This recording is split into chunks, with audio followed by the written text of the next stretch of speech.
You were first a Christian, then a Buddhist for 3 years ago. Okay. What made you change your mind so radically from to be a Buddhist to a Muslim? What happened? Okay, it's very interesting. I was just talking to a gentleman about this issue of Buddhism.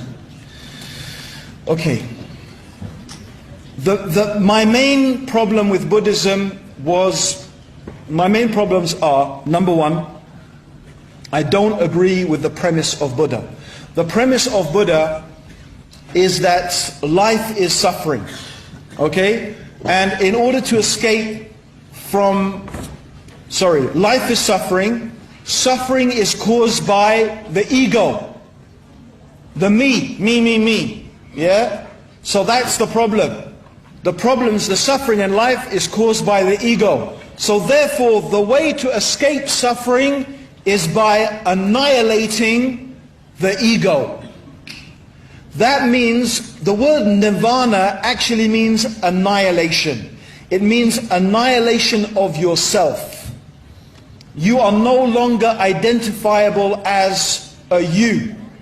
You are just. You are just. That's why I remember Yusuf talking about his journey to Islam, had a similar experience, and he went and asked a Buddhist, what's the purpose of life? And the Buddhist replied to him, contemplating the supreme nothingness. Right? And really that's what it is. Because as the idea of Buddha is to annihilate yourself. To self-annihilation, you no longer have...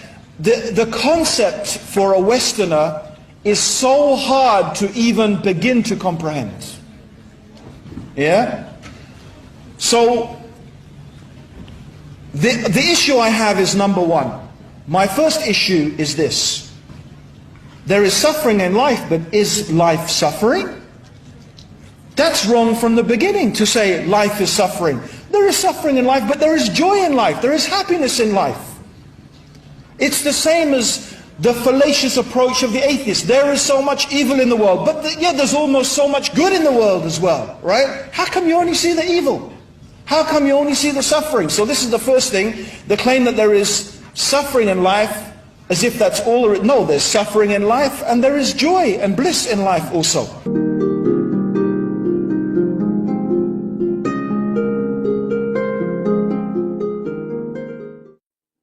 It used to be that people thought that Buddhism was very pessimistic. It talked all about suffering, suffering, suffering. And nowadays people are beginning to realize that no, the Buddha was actually talking about happiness. He talked about suffering because he wanted us to understand that there is suffering in life, but it is also possible to find happiness. In fact, the teachings are all aimed at happiness. But still, many times the interpretation of this is quite pessimistic. In other words, teaching that things change, that you simply have to accept the fact that things are impermanent, things are inconstant, things are going to be changing all the time. As you learn how to accept that, and be at ease with that, then you'll be happy. That's pretty miserable. It gives the impression that there's really nothing we can do, that there is no long-term happiness in life.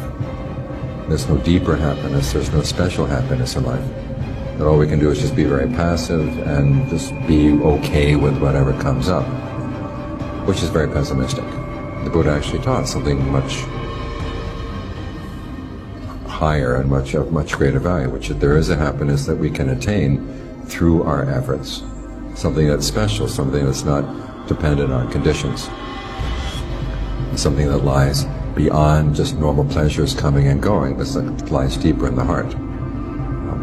The idea that we simply have to accept that things come and go, I think comes from taking the Buddha's two teachings, you might call the Buddha's two wisdom teachings, which are the three characteristics and the Four Noble Truths, and putting the three characteristics first, and putting the Four Noble Truths after that. In other words, saying that the Buddha says things are inconstant or impermanent, things are stressful, things are not self. In fact, sometimes this is defined as what right view is. When you accept these facts, and based on this interpretation, there are several conclusions that people come to.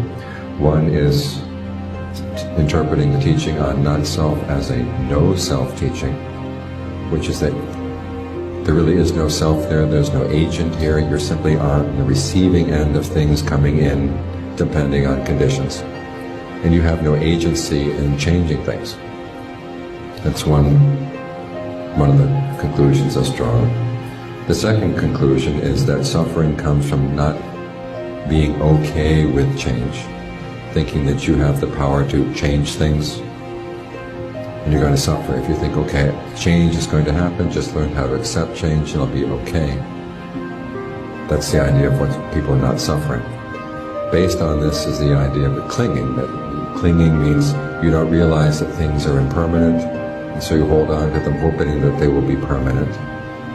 But you're okay with the fact, if you are okay with the fact that things are going to change, then you're not really clinging, you're just kind of embracing lightly and then letting go. But if you ever notice the way people cling, they don't cling always with the idea that things are permanent. I mean, two of the big things we cling to in life are food and sex, right? Does anyone think food is permanent? No. Does anyone think sex is permanent? No. We all know that these things are impermanent, and yet we cling anyhow. And the reason we cling is not so much that we think that they're permanent, but we think that the effort that goes into clinging is worth it.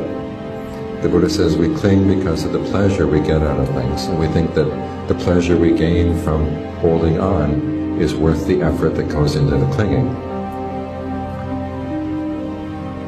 And human beings are really bad at calculating what's worth the effort and what's not worth the effort.